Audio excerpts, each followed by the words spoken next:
दोस्तों, यह बात 100% सत्य है कि कोई भी व्यक्ति गरीब नहीं होता। उसकी सोच ही उसे गरीब कर देती है, क्योंकि जो इंसान जिस प्रकार या जितनी बड़ी सोच रखता है उसे उतनी ही सफलता प्राप्त होती है। इंसानों की सोच में बस इतना सा फर्क ही होता है कि कोई व्यक्ति खुली आंखों से सपना देखते हैं तो कोई व्यक्ति बंद आंखों से।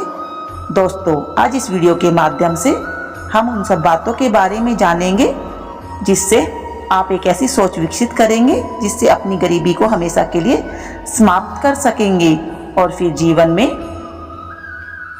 कभी भी गरीबी नहीं देखनी पड़ेगी। तो चलिए, आपका ज़्यादा समय न लेते हुए इस वीडियो को शुरू करते हैं।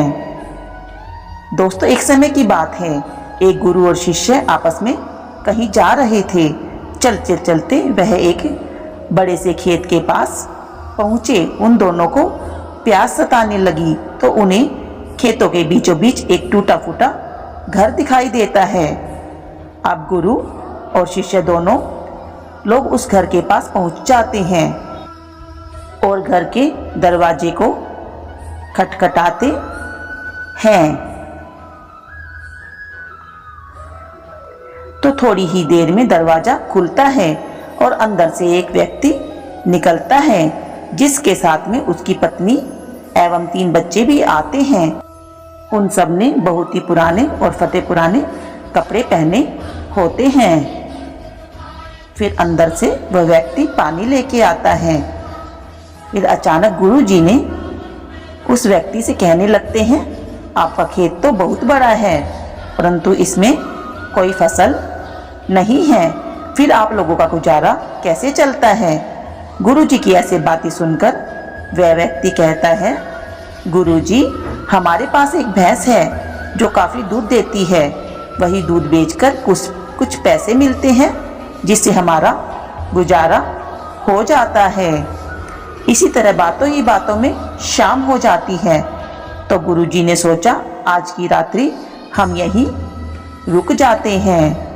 इसके बाद गुरुजी उससे व्यक्ति से रुकने की अनुमति मांगते हैं। वह व्यक्ति अनुमति दे देता है और गुरुजी वहीं रुक जाते हैं। गुरुजी नींद से उठ जाते हैं और अपने शिष्य के कान में जाकर एकदम धीरे से आवाज देते हैं,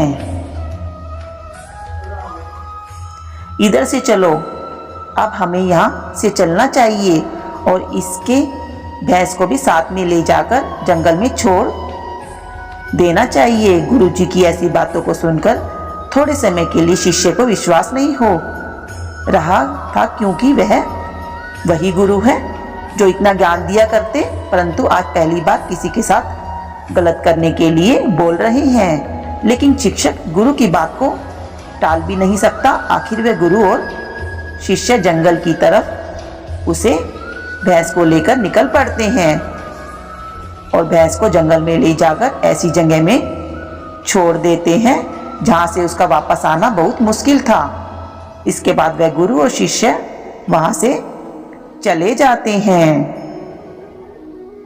मैंने यह बात हमेशा ही खटकती थी। लगभग 10 वर्ष गुजर जाने के बाद शिष्य एक बड़ा गुरु बनता है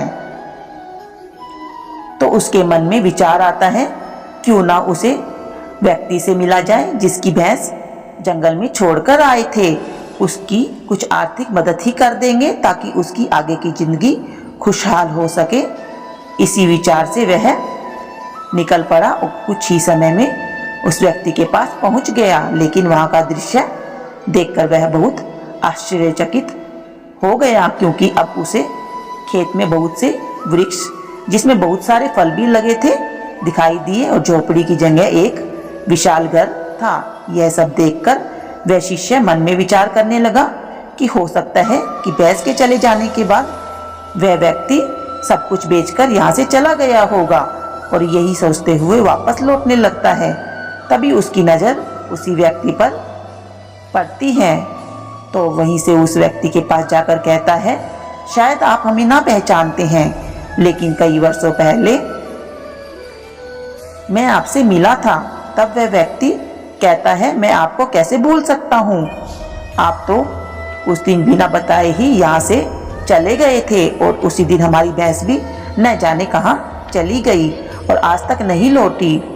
कुछ दिनों तक तो मैं बहुत परेशान रहा, कुछ समझ नहीं आया कि अब क्या करें, परंतु जीने के लिए कुछ ना कुछ करना भी बहुत ज़्यादा जरूरी था। इसलिए मैंने लकड़ियों को काटकर बेचने का काम शुरू किया। जो भी मुझे पैसे मिले उसे मैंने अपने खेतों में खर्च करके फसल उगा लिया।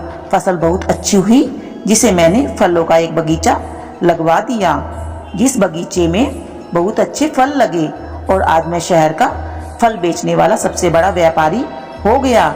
लेकिन यह सब कुछ कभी भी नहीं हो पाता अगर वह भैंस यहाँ से नहीं गई होती, क्योंकि उसी भैंस के कारण कोई दूसरा कार्य मैं नहीं कर सकता था।